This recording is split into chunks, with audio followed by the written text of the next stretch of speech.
Vamos ver se eu te escuto.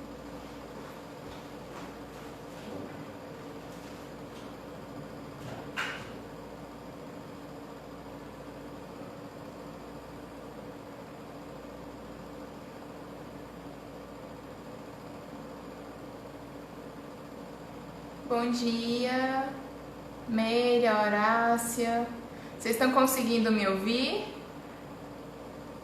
Avisem, por favor, para eu saber se o áudio tá ok, o vídeo também.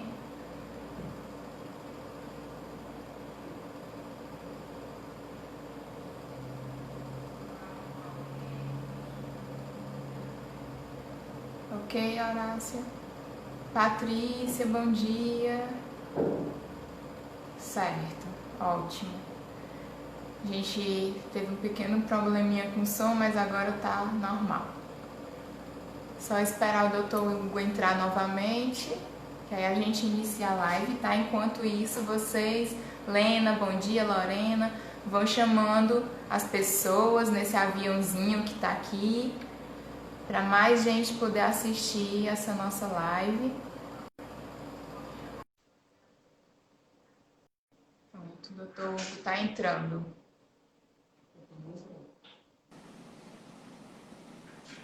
Agora foi. Ah, agora sim. Agora eu tô te ouvindo, Marcelo.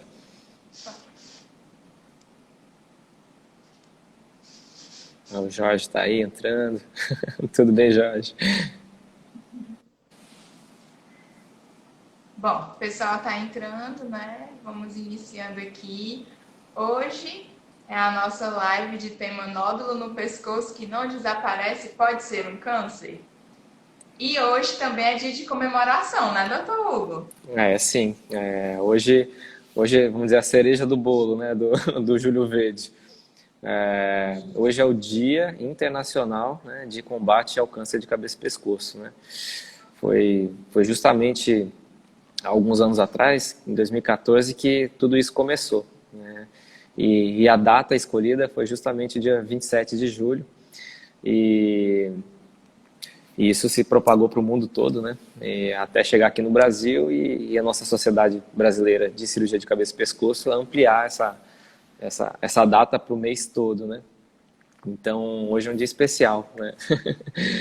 O mundo todo tá na mesma, tá com a mesma mentalidade, tá todo com a mesma, o mesmo foco, né, de conscientização e em relação a as pessoas saberem, né, o que se trata, do que é isso, o que é o câncer de cabeça e pescoço, e da gente fazer isso, né, de disseminar informações e medidas, vamos dizer, educacionais, tanto das pessoas quanto dos próprios profissionais de saúde.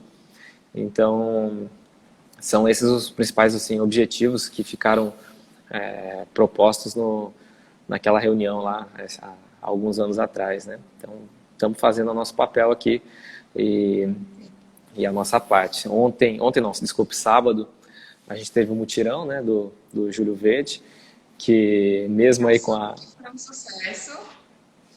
é, mesmo com a pandemia, mesmo com tudo isso, a gente fiquei muito feliz mesmo de a gente ter conseguido concretizar isso e não ter falhado esse ano e a gente completa também 5 anos, né, fazendo um mutirão e mais de 500 pessoas já atendidas. Esse ano a gente tinha proposto atender 20, mas a gente chegou a mais do que isso, né? A gente acabou conseguindo atender mais gente e e também a gente fez alguns diagnósticos, né, de câncer no mutirão e já demos vazão, já fizemos biópsia hoje, já a coisa andou.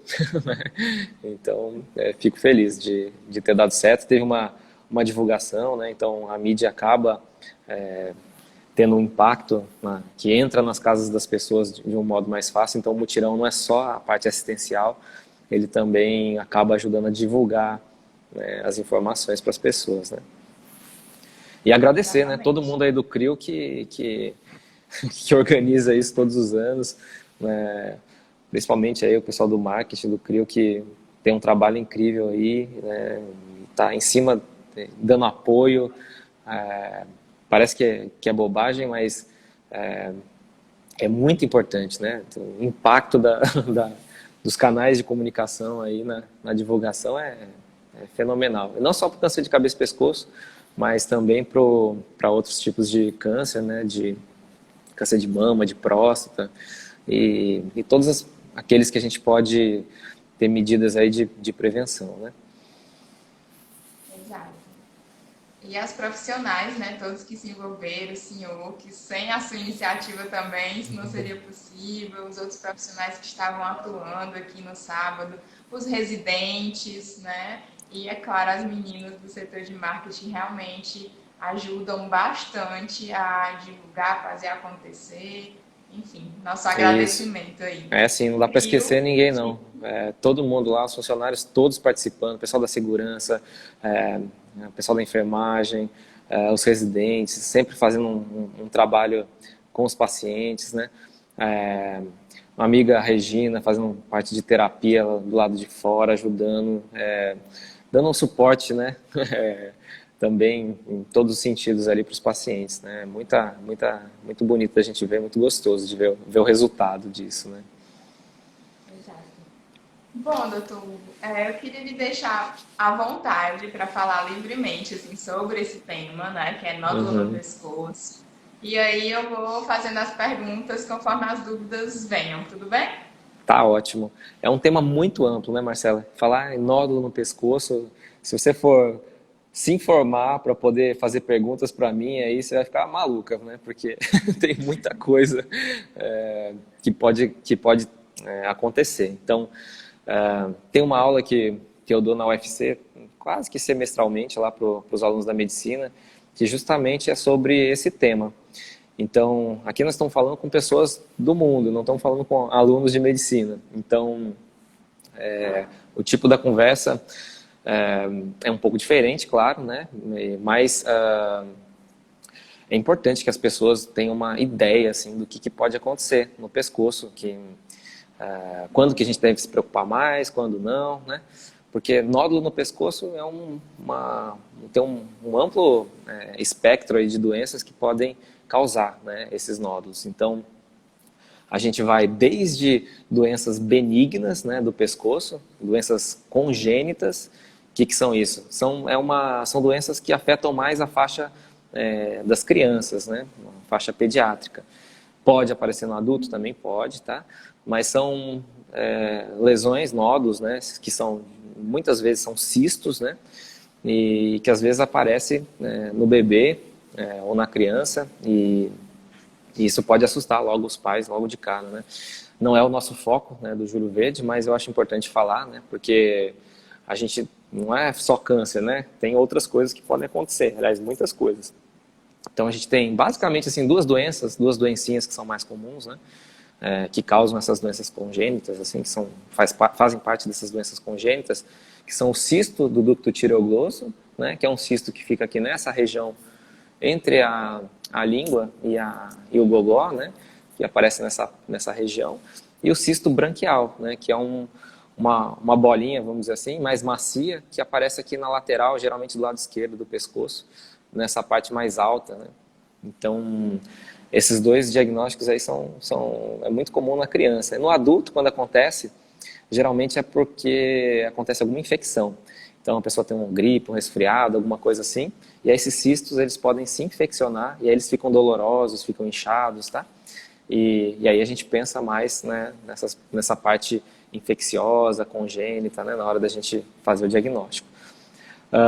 Eu vou indo de um lado para o outro e eu vou fazendo um paralelo para a conversa ficar mais palatável, assim, né?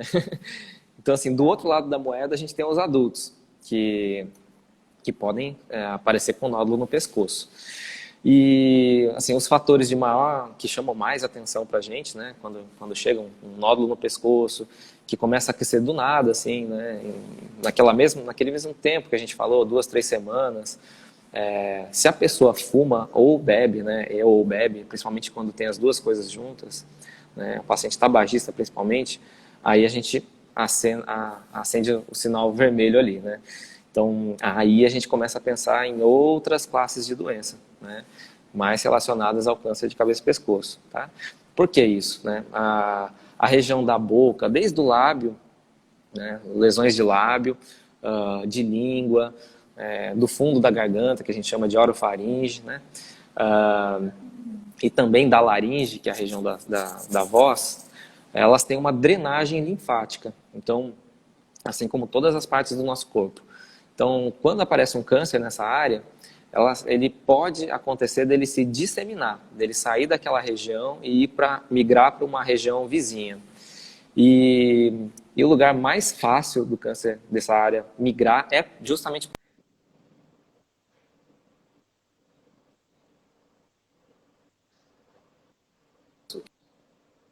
debaixo da mandíbula, tá certo? Que é o nível 1, que a gente chama. E pode vir aqui também, para a lateral do pescoço. Desde aqui de cima, nível 2, 3 e 4, tá? Então, essas áreas, elas são o principal ponto de drenagem. Por exemplo, um tumor que nasce na amígdala, ele vai geralmente vir para essa área lateral do pescoço, tá? Então, se a pessoa tem esses fatores de risco e aparece com sintomas desse, né, é bom acelerar a procura ao médico, tá? A pessoa que é fumante e aparece aí com um carocinho que está aumentando. Geralmente eles não doem, né, não tem muito sintoma de dor no começo, e com o passar do tempo, aí pode começar a ter queixas dolorosas, tá? Então, não é porque não está doendo que tem que ficar em casa paradinho. Então, alguma coisa estranha ali, né? O nódulo tá esquisito, então a gente tem que incentivar as pessoas a procurar o médico, tá? Então, assim, são dois lados da gangorra ali, né? A gente falou dos benignos, né? Dos congênitos, das doenças de criança. Do outro lado, a gente falou do câncer de cabeça e pescoço, né? Tem também uma série de doenças infecciosas que também podem dar esses carocinhos no pescoço, tá? E elas são mais comuns também na fase de jovens, de criança e pessoas mais jovens. Por que isso? Quando a gente tem um resfriado, quando a gente tem uma gripe, quando a gente tem qualquer doença infecciosa, viral, que seja, né? Que pode ser rubéola, por exemplo, toxoplasmose, que é uma outra doença que é causada por um outro agente, né? Eles podem dar gânglios no pescoço, né? Dar esses linfonodos que eles ficam, eles incham, né? Ficam dolorosos, às vezes até um pouquinho avermelhados, sensíveis. Por que isso? Porque o corpo está, na verdade, reagindo àquela infecção. Ele está fabricando anticorpos, né, contra aquele agressor e depois vai lá combater a doença, aí eles diminuem, né? Então, essa é a diferença, né, em relação ao câncer de cabeça e pescoço, assim, maior, vamos dizer assim. Porque a pessoa tem uma infecção, quando ela é debelada, ou porque ela tomou antibiótico, ou porque ela era uma infecção viral e o próprio sistema imune foi lá e combateu, esses gânglios, né, que estavam inchadinhos, esses linfonodos, que é o nome certo, eles vão inchar e depois eles vão murchar, eles vão diminuir de tamanho. Eles não vão desaparecer, né, por completo, vão continuar lá, mas vão ficar num tamanho menor e aí tudo bem, né? Isso aí não é problema. O problema maior é justamente naqueles casos em que a gente não tem a regressão, tá? Então, a gente passeou de um lado, passeou de outro, né? Eu vou passear novamente para o outro lado da parte do câncer de novo, tá?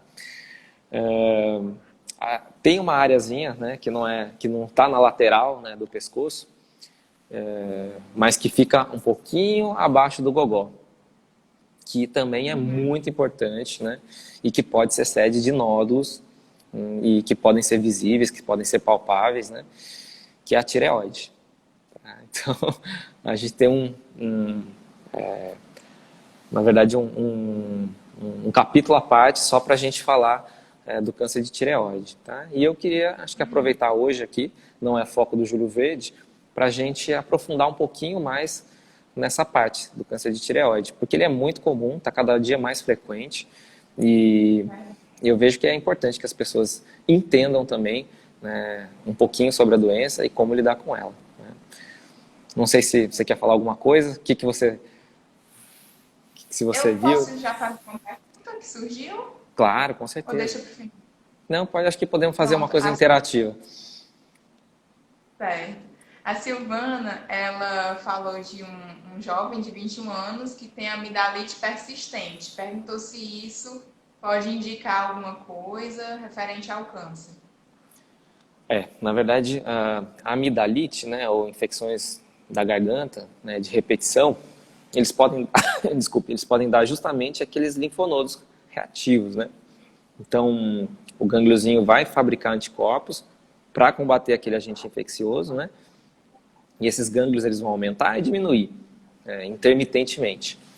E quando a pessoa tem, né, esse tipo de doença, né, que fica tendo muita infecção, aí a gente precisa investigar se existe algum fator por trás, né? Então, geralmente são os otorrinos, né, otorrinolaringologistas que cuidam dessa parte de amidalites de repetição, ou então o imunologista, porque dependendo do tipo da infecção e da frequência, pode ter alguma alteração do sistema imune que predispõe, né, que baixa ali a guarda de defesa contra as infecções. Então, se está tendo isso, né, tem que ser investigado mesmo. Mas relação com o câncer de cabeça e pescoço, não, tá? Amidalite de repetição, tranquilo em relação a câncer. Então vamos lá para o câncer de tireoide, né? Que é um E assunto muito importante. a gente vai começar, vou começar antes, né? Primeiro que nódulo na tireoide a gente tem aqui, né? Tem a área do pescoço, essa área mais central, e a gente tem o gogó, né? Que é a laringe, tem a pontinha aqui da cartilagem, a gente vai descendo com o dedo, mais ou menos por essa região, aqui nas laterais, é que fica a tireoide, tá? Isso, uns 2 dedinhos a mais ou menos para baixo do gogó, tá?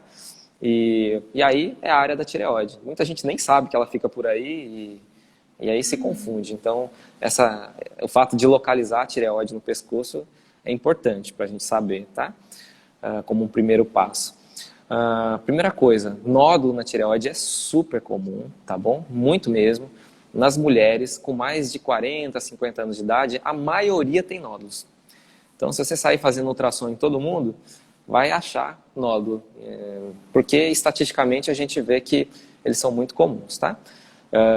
Mas nem por isso a gente vê uma incisão, um corte no pescoço de todo mundo, né? Isso de cara já nos dá uma resposta sobre isso, que a maioria dos nódulos na tireoide são benignos. Então, vamos dizer assim, de cada 100 nódulos que a gente detecta, em média, cerca de 95 são benignos. E uma pequena porcentagem, né, mais ou menos 5%, podem ser um câncer, tá? E aí, como é que a gente faz, né, para saber disso?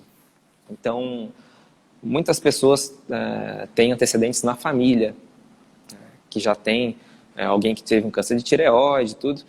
Então, eu sempre sugiro que pessoas que tenham um antecedente familiar, né, de doença da tireoide, que fiquem mais atentos sobre a possibilidade de ter um câncer, de ter alguma coisa assim, de ter um nódulo ou então alguma alteração hormonal, tá?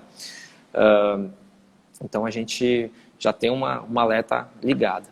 Outro fator que é um grupo de risco maior são aquelas pessoas que receberam radiação. O que é radiação, né? Radiação é uma coisa externa que vai, vamos dizer assim, alterar, machucar o DNA das células.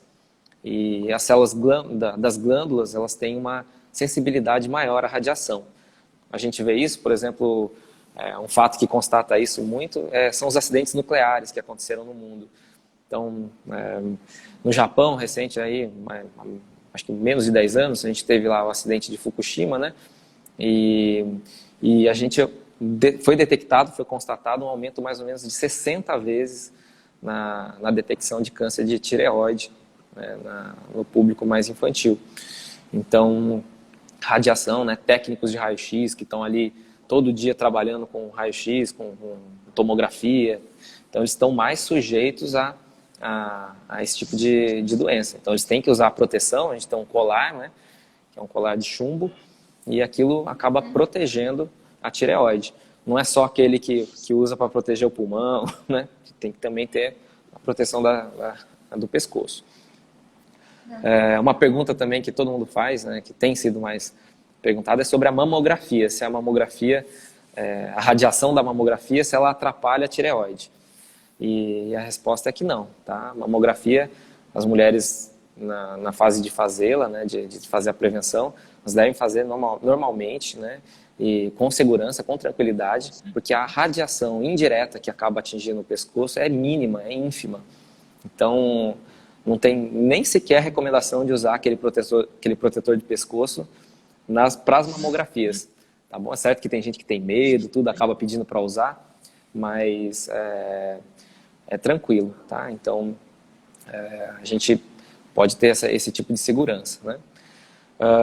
Aí, quando a pessoa detecta esse nódulo na tireoide, o que se deve fazer é realmente procurar um especialista, porque ou o endocrinologista ou o cirurgião de cabeça e pescoço, né, pode ser qualquer um dos dois, a gente está mais acostumado, né, com o manejo, né, desses nódulos. A gente, pelo ultrassom, a gente consegue verificar as características desse nódulo, né, que tem uma série de coisas que podem aparecer por ali e que vão inclinar a gente a prosseguir ou não na investigação, que seria, na verdade, fazer o exame de punção, tá certo? Esse seria o passo seguinte, quando no ultrassom a gente acha alguma coisa esquisitinha, né? Pode falar, Marcelo. Além da pessoa sentir, perceber, né, esse nódulo, vem acompanhado de algum outro sintoma, uma dor, não sei, um incômodo, alguma outra coisa? Pois é uma pergunta importante, né? É difícil de nódulo na tireoide, mesmo sendo câncer, de ter sintomas, tá? Quando esses sintomas aparecem, a gente fica mais preocupado um pouquinho, tá? Que sintomas são esses? O principal é rouquidão. Então, quando a pessoa tem um nódulo na tireoide, junto com o rouquidão, a gente tem que ficar mais de olho aberto. Por quê? A gente tem um nervinho que passa ali, 2 nervinhos, né, que são os nervos laringeus, e eles ficam vizinhos da tireoide. Então, eventualmente, né, um câncer de tireoide que esteja próximo do nervo ou que tenha uma agressividade um pouquinho maior, ele pode afetar esse nervo e, por consequência disso, alterar a movimentação das pregas vocais, né? E isso a gente fica um pouco mais atento. Outra coisa, quando tem nódulo nessa região central do pescoço, mais um nódulo na lateral. Então, se a pessoa tem nódulo em 2 lugares, né, a gente já pensa que pode ser um tumor da tireoide que possa ter já se disseminado para a lateral do pescoço. Então, quando a gente tem isso aí junto, também é pé na tábua. A gente não pode ficar demorando muito, né? Tem que ter um pouquinho mais de agilidade para poder cuidar. Tá? Tumores de tireoide, hoje em dia, que tenham um padrão assim, mais ruim, né? Em termos de agressividade, graças a Deus eles são mais raros, né? Felizmente, a gente não tem visto tanto isso, justamente porque as pessoas estão se cuidando mais. Então, estão fazendo, às vezes, né, junto ao ginecologista ou com o clínico que faz cuidado, ou então os homens, às vezes, com o cardiologista, né? Então, as pessoas têm feito mais check-up e por isso acabam detectando aí esses nódulos mais cedo. E é importante também, né, falar que, às vezes, o médico que não é especialista pode ter alguma dificuldade na condução desses casos, né?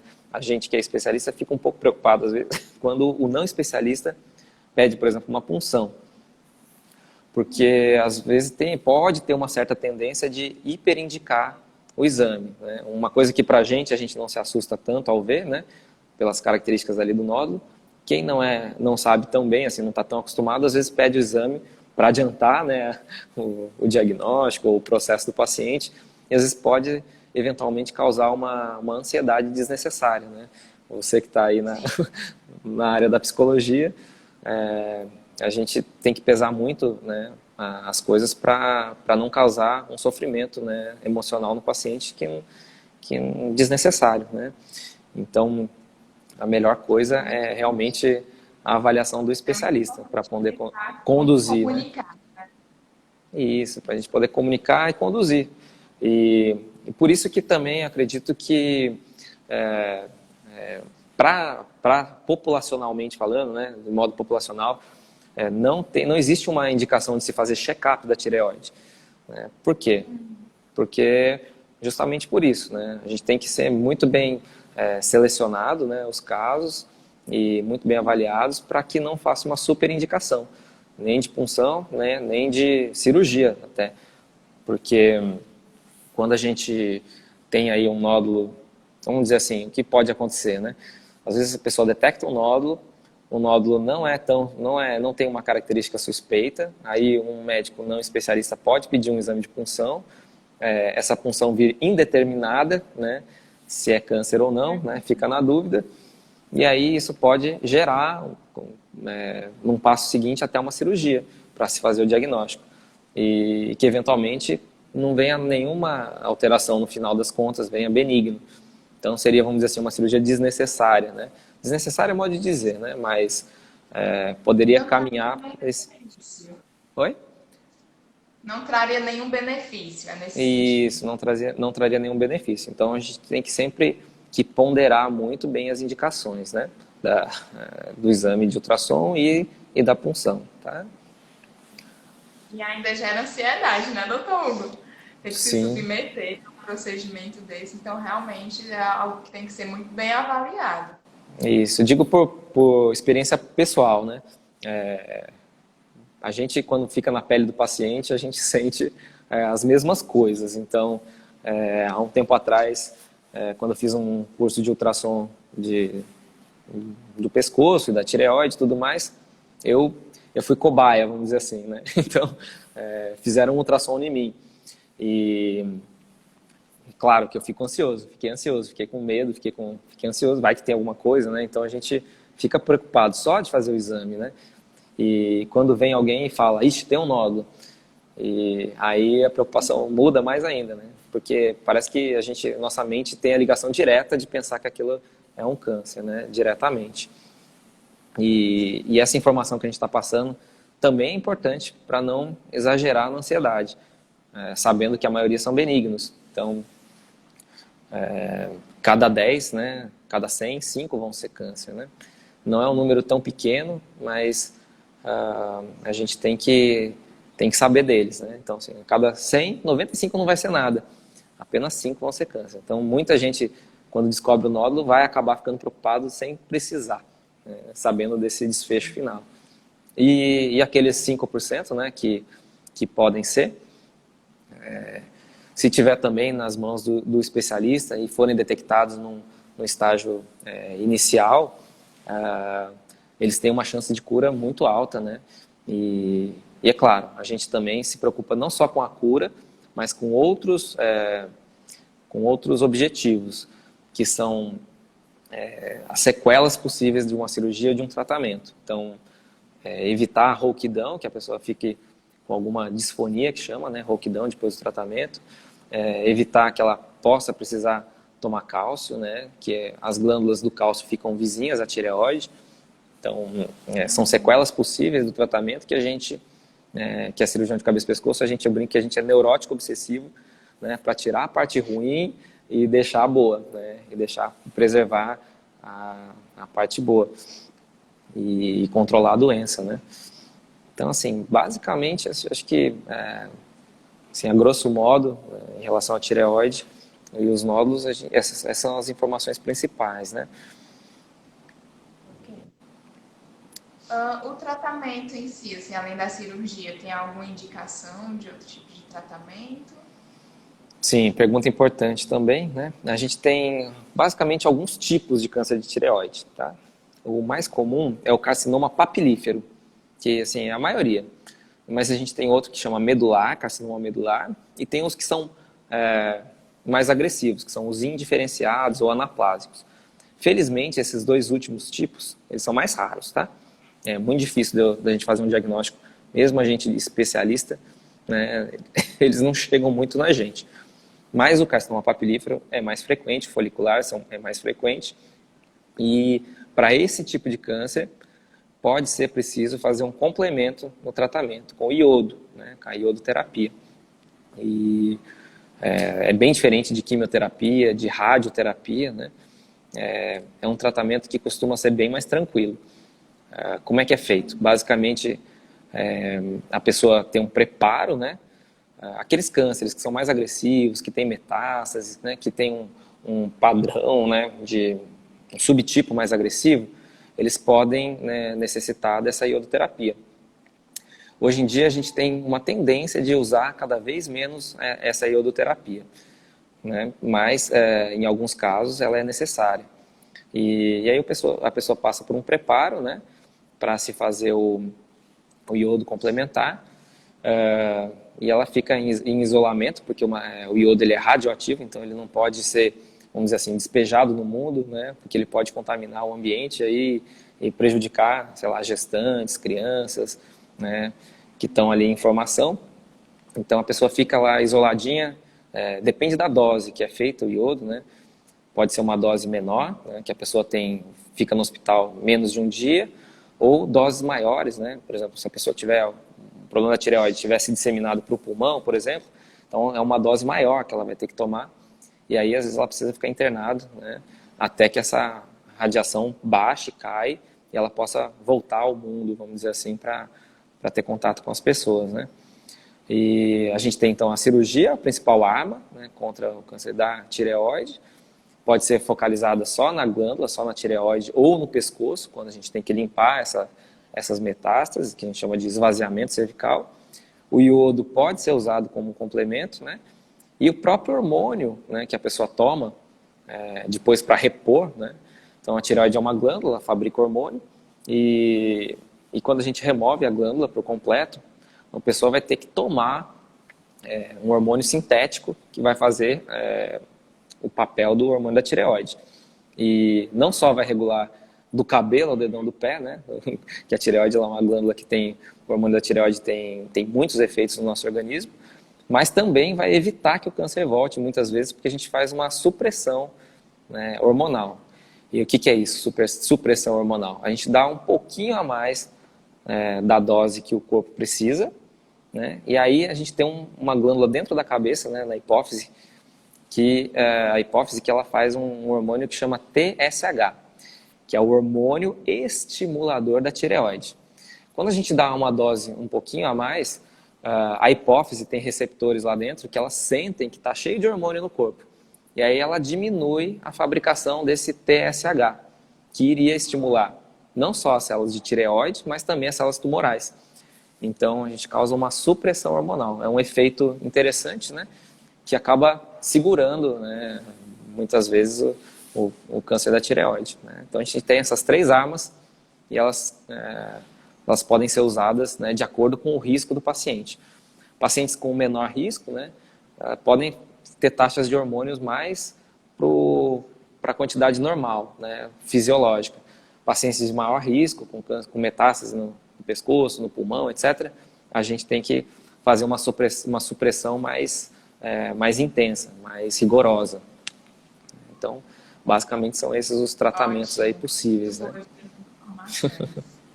Doutor, eu tenho uma pergunta que tem a ver com a minha área, né? Se eu estiver falando besteira, o senhor pode dizer, viu? Não, que Mas, é isso. como a gente fala, como o senhor estava falando da questão, né, dessa alteração hormonal, tanto na reposição como no desenvolvimento do câncer, pode ter também no paciente alguma alteração comportamental? Ah, sim, importante, viu? Sua pergunta também é interessante. Pacientes que têm alteração nos hormônios, né, da tireoide, eles podem sim ter sintomas emocionais aí, né, e até doenças, né, até desencadear um quadro depressivo mesmo. Então, o hipotireoidismo, né, por exemplo, ele pode desencadear quadros de depressão. E é um dos diagnósticos diferenciais. Então, o psiquiatra, um bom psiquiatra que recebe um paciente com suspeita de depressão, idealmente ele deveria colher um exame de TSH, né, e o T4 livre, os hormônios da tireoide, para excluir que não tem uma causa orgânica, né, simples de resolver, que seria repor o hormônio desse paciente, antes de tudo. Claro, esse paciente vai precisar de um suporte, né, tanto de medicamento, às vezes antidepressivo, ou então suporte psicológico, enquanto ele as coisas não melhoram. Mas muda sim, o humor pode polarizar para a depressão, né? E também, né, pacientes que estão fazendo uma reposição um pouquinho a mais, podem também ter mais ansiedade. porque hormônios um pouquinho, né, elevados, eles têm um efeito de hipertireoidismo. E aí também pode mexer um pouquinho com causar agitação psicomotora, né? Às vezes tremor, né? Ansiedade. Tudo isso pode aparecer sim no paciente que está cuidando aí da tireoide. Ou um paciente que já se operou, ou um paciente que só tem alteração dos hormônios, né? Tudo isso pode ocorrer. Por exemplo, muitas vezes no SUS a gente não tem acesso a um medicamento que chama Thyrogen, que é um TSH pronto. Então, no preparo para esses pacientes, quando vai fazer a iodoterapia, eles acabam ficando sem o hormônio da tireoide por um tempo, por volta de 20, 30 dias. E geralmente mais ao final desse tempo, né, quando os hormônios estão mais baixos, né, os hormônios da tireoide estão mais baixos no organismo da pessoa, aí pode sim ter quadros psicológicos, psiquiátricos até, surgindo, né? Eu lembro muito de uma paciente minha que tinha aí já problemas de base, né, depressão, tudo mais, e que no preparo para a iodoterapia acabou exacerbando, né, essa parte ficando mais aflorada. E aí teve que ter um ajuste de dose, né, tem que estar junto com o psiquiatra, com o psicólogo junto para poder passar melhor por essa fase até que a pessoa voltasse a tomar o hormônio e eles se regularizassem, né? Mas pergunta importante sua. A importância desse cuidado integral, né? Em psicologia, a gente sempre precisa descartar o que pode ser fisiológico, para depois olhar para o que seria aí realmente emocional, comportamental. Mas numa situação dessa, o trabalho conjunto, né, com uma equipe realmente multidisciplinar é essencial. É verdade, vocês vão dar um suporte para a pessoa, né, enquanto as coisas não melhoram. Então, isso aí é fundamental. Tanto a parte da psicologia, né, às vezes a parte da fono, né,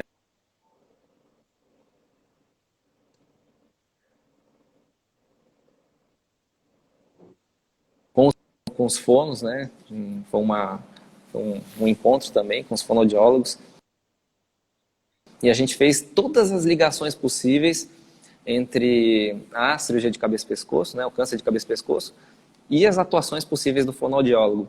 Por exemplo, né? Então, desde o lábio, passando pela língua, passando pela garganta, passando pelo pescoço, a equipe multidisciplinar ela tem que estar bem sintonizada, né? Então, muitas vezes, o papel do psicólogo, por exemplo, imagino que idealmente seria interessante quase para todo mundo, antes, durante e depois do tratamento, né? Às vezes a gente só acaba encaminhando quando a corda está para arrebentar, né? Então, quando ou num diagnóstico em que tem algum problema na família, ou então o paciente não aceita bem o diagnóstico, tudo, e aí a gente acaba pedindo a ajuda de vocês. Mas onde eu me formei, na minha formação, tudo inicial, a gente tinha uma coisa muito interessante que era a equipe multidisciplinar atuante desde o início, né? Então, o paciente que fazia o diagnóstico de um câncer de cabeça e pescoço, ele passava com a psicologia, né? Passava com a fono, passava com a nutrição, passava com a equipe da enfermagem, né? Passava com o assistente social que fosse necessário, né? E fisioterapeuta, sei lá, toda a equipe ele passava por esse circuito, e isso promovia um preparo muito melhor desse paciente para o tratamento.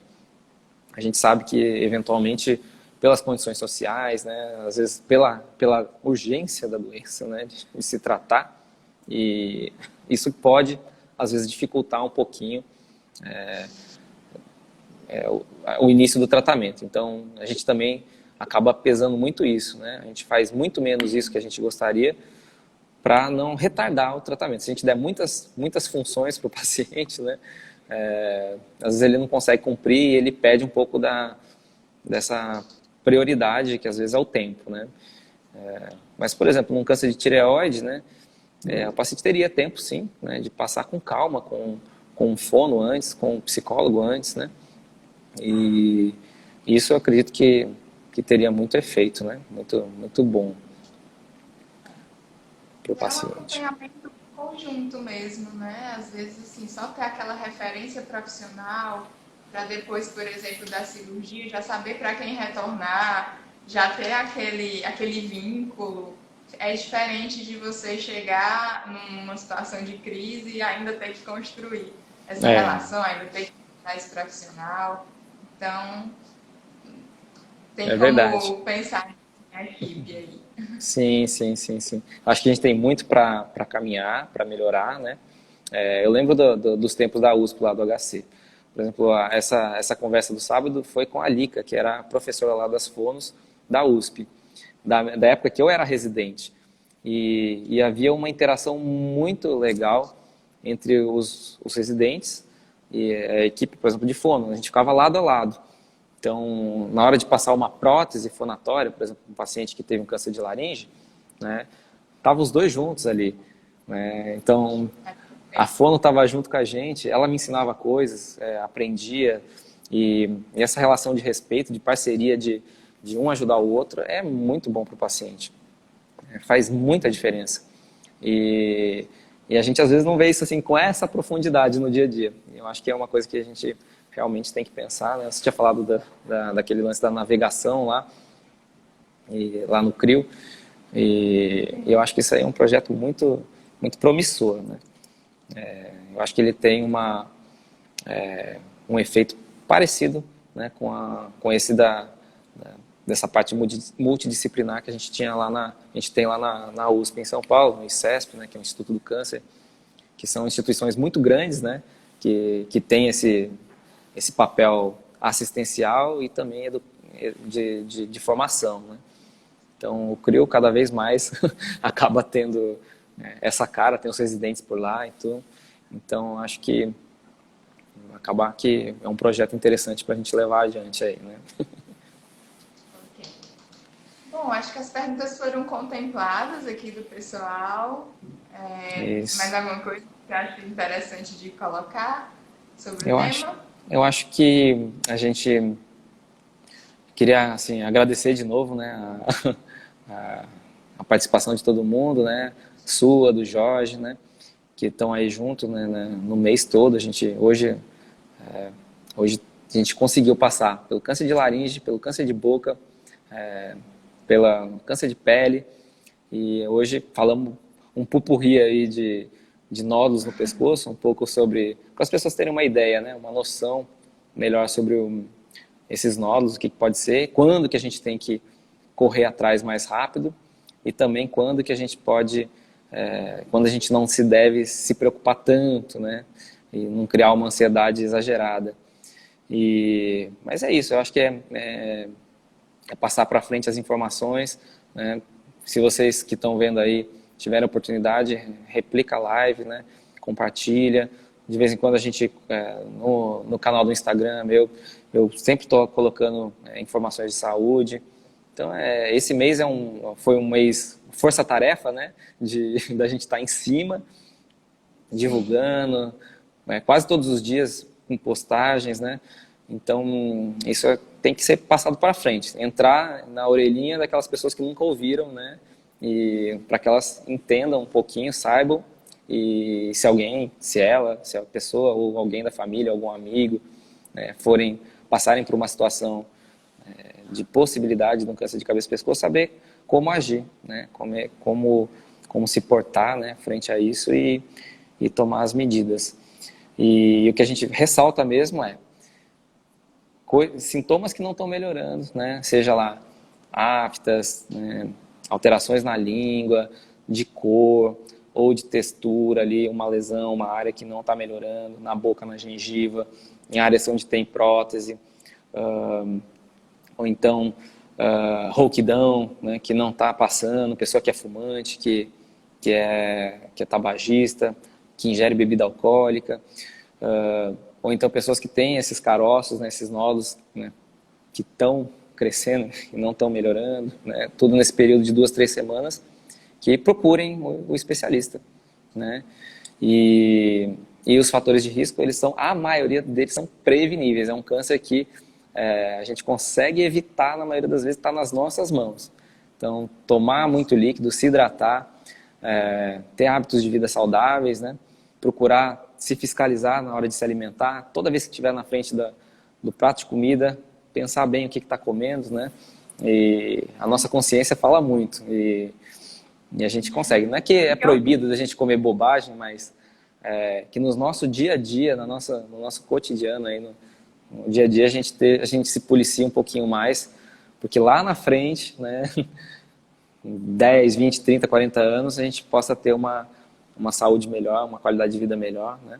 Usar o protetor solar, né? Principalmente aqui no Ceará, medidas de barreira de proteção, boné, chapéu, manga comprida, sombrinha, né? O que for, né? Preciso para se proteger. E claro, né? Combate ao fumo, não começar, né? O primeiro passo, não iniciar. Se você nunca começou, não comece. E se a pessoa já fuma, procurar ajuda. Aqui a gente tem a própria psicologia, ajuda muito, né, nessa questão, né, de cessação do tabagismo. O médico, o profissional pneumologista está muito acostumado a prescrever medicamentos, né, que ajudam a inibir essa vontade, ou então a repor a nicotina. E a gente sabe que quando usa tudo isso junto, a chance da pessoa conseguir parar de fumar aumenta bastante, né?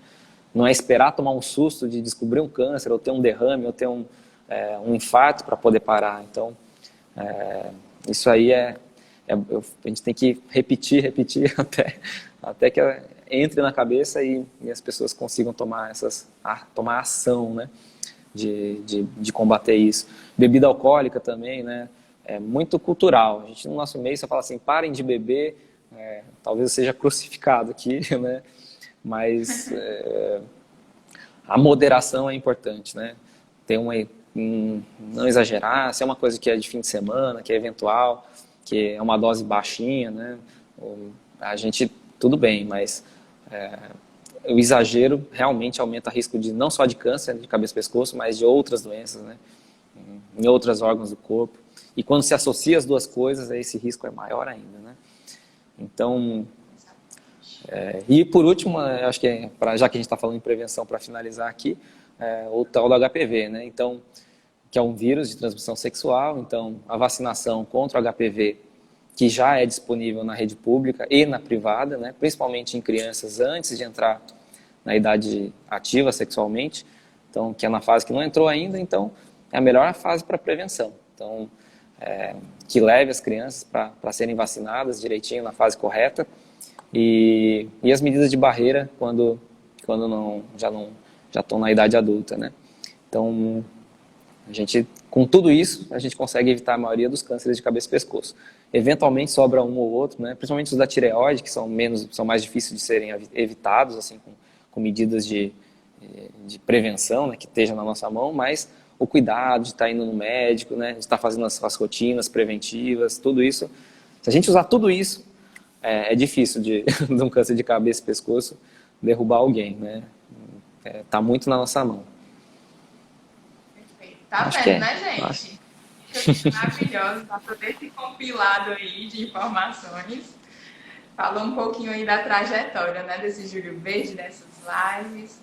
Doutor Hugo, parabéns por essa sua missão, né? Não só de tratar, de atender, mas de conscientizar, que talvez seja o mais importante, porque é o que antecipa muita coisa, ou até barra, né, que aconteça. Sim, então, essa nossa missão é importantíssima, né? Fico muito feliz de concluir. Adoro a parte assistencial, né? Tá de frente a frente, um a um, paciente por paciente, atender, cuidar, né? Cirurgia. Então, assim, para mim é uma missão, acho que está em mim, né? Adoro fazer isso. E essa parte do Júlio Verde também, né? É um jeito da gente conseguir uma distribuição, ajudar mais gente que está mais distante, né? Que seja onde for, né? A gente consegue fazer a informação chegar. Então, pessoal, ajudem o Dr. Hugo, nos ajudem compartilhando essas informações, falando com as pessoas sobre isso, informando, né? Isso tudo ajuda não só quem está ouvindo, mas quem está falando e os profissionais de saúde também. É verdade. Bom, obrigado demais. Pois, vamos encerrando a live de hoje. Qualquer informação, né? Mais novidades aí, seja do Júlio Verde, seja de outros meses, tá aí na página do CRIO. Doutor, quer deixar seu Instagram, pessoal? O pessoal que quiser acessar é Dr. Hugo Luz, Dr. Hugo Luz, tá? É só entrar no Instagram, tem sempre informações lá de saúde, né? Se tiverem dúvidas, né, podem deixar aí nos comentários que a gente vai... as dúvidas de vocês, né, é matéria-prima para a gente poder ajudar. Então, para a gente saber o que está pegando, o que está acontecendo, é importante vocês participarem, interagirem, né, e os canais aí, as mídias sociais estão aí para isso, né, para abrir esse portal que antes não existia. Então, os pacientes, as pessoas têm muito mais acesso a gente, profissional de saúde, por esse meio. E está aí para ser usado, né? A gente usar da melhor forma possível. É uma grande arma que impacta bastante, né? Isso mesmo. Pois, até uma próxima. E obrigada, doutor, mais uma vez. Até mais. Obrigado a todo mundo aí. Obrigado, Marcelo. Tchau, tchau. Tchau.